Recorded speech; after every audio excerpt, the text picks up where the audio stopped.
Hey guys, and welcome back to Money Matters. I'm Chase, and in today's video, we shall be looking at 7 things you don't know about Mike Patey. Let's start us off. Mike started ripping things apart at 2 years. His mom said that the biggest mistake she did was to leave a screwdriver on the floor when he was 2 years. This is when he learned that it goes into things and you can use it to pull things apart. That was the beginning of his love for ripping things apart and rebuilding them. He grew up really poor, but his parents were very positive people. His father was a hand sign painter and was feeding a large family of 13. When his hand-me-down shoes were worn out, his mother could put cut-out cardboard in the holes and use duct tape to protect their socks. However, even with all the problems, he grew up poor but happy. His parents taught him how to work, love, and develop a passion for life. They always had food and were happy. He started his first business at 15 years. When his father became blind at 15 years, he could no longer provide for the family. So at 15 years, he and his twin brother Mark started a company building decks.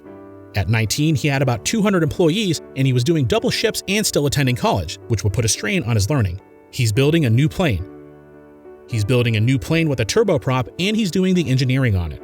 It will have an 1800 HP motor with 1200 on the gearbox. He's doing 10 significant improvements on Draco X. After he's crashed the original Draco plane, he wanted to resurrect it, but some of the parts were unsalvageable.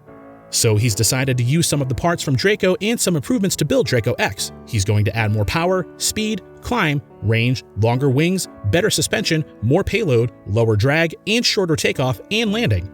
He's also using a large, bigger motor with 1000 HP. He doesn't sleep like most people.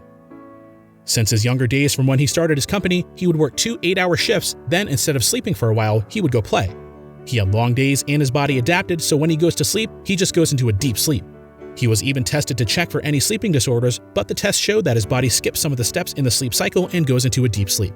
When it's time to wake up, he also wakes up from a deep sleep. Once found a man frozen alive. He was in a search and rescue call in the winter when a man had gone fishing alone on a nearby lake and didn't go home. They found the boat adrift with nobody in it. The weather got worse in the evening, so he took one last trip and found him frozen.